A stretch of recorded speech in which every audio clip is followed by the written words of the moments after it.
we will see today how exactly the program gets executed in 8051, and you are using IDE, that is Kyle IDE, right. So, Kyle is integrated development environment in which you have different tools for writing a program. Now, either you use compiler or assembler to convert either higher level language into hex code or assembly level language program into hex code, because your 8051 microcontroller will be able to understand only the hex code, right, and you are going to write a program in assembly language. So, this assembly language program has to be converted into hex code, and once you convert it into hex code, then and then only you will be able to pass that program from your computer to 8051. So, we use cross compiler. Why it is called as cross compiler? Last lecture we have seen, because you compile the program on the PC, and after compilation, after converting into hex code, you burn it on the another microcontroller. So, your intention is not to run that code on PC, on your computer, but your intention is to run that code on microcontroller. Like in a C program, when you write in your PC, you execute that code in the same computer. So, that is that compiler used for running a C program, compiling a C program is called as compiler. But compiler which is used for 8051 or any other microcontroller is called as cross compiler, because you will be writing a program in the editor tool of the IDE, then you will be compiling it either by using compiler or assembler, and then you will have a hex file generated, and that hex file you burn it in the sense store, burning. We call it as writing a program on the microcontroller or in the memory of the microcontroller is called as burning. Okay, the typical word which is used for burning is burning. So, either you call it the burning or saving. So, in a technical language we call it as burning. So, you burn that program or a hex code from the PC to 8051 microcontroller. So, these are the steps which are adopted for doing so. Now, the very first tool that you are going to need for writing a program in Kyle is editor program. So, editor is a tool, or it is a software tool, in the sense it is a software tool which is used for typing your program. So, moment you create a new project and then the window opens for you to write the program. So, there you write a program and save that program as .asm if it is written in assembly level, and if it is written in C, then you solve it as a .c. So, that is the extension which is used for the file. So, here is the file, myfile.asm, that is an example given to you. Myfile.asm is a program which you have written and saved it with the name myfile.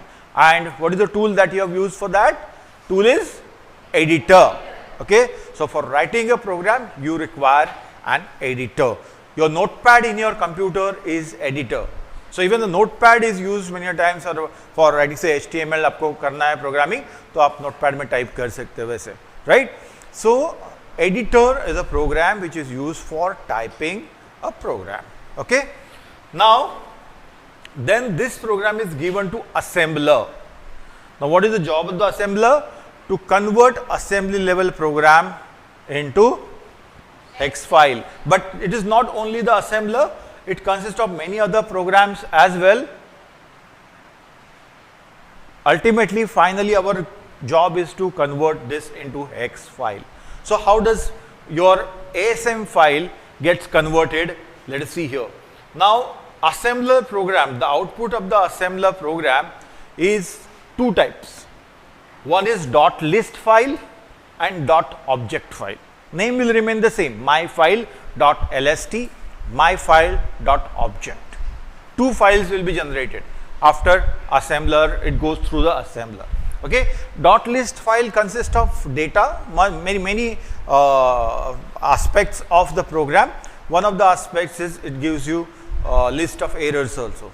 So, here .list file, whenever you compile a program in the Kyle, you can check this .list file, content.list file. So it will give you the errors also. Now main file is object file, obj file. Okay, this is a file which is you get, and then there is a linker program. After assembler, you have a linker program. Now what does it do? Now there may be other object files also required for your project. One is that object file which is generated by the program which you have written. But similarly, there could be many other object files required for generating the entire program. So it takes other object files, and it takes linker program takes other object files, then it takes main object file, and it generates absolute file, .abs file. So my file.abs, and then we require OH program, okay, OH program object to hex, okay. So that program for converting it into hex. So these are the steps of these are the steps that any program goes through. So you have written program in .asm, and finally as computer, your microcontroller understand only the hex, you need to convert into hex, but it goes through these many steps. So first it will be given to the assembler, assembler will generate obj file, then multiple obj files, one or more obj files are going to be linked together by the linker. It generates absolute file, .abs file, and .obs file will be converted into .hex by OH program, object to hex program, OH object to hex program. So these are the steps. So when the question is asked, write down the steps of generating hex file for 8051, then you will have to draw this flow chart and explain different steps through which your .asm program goes through.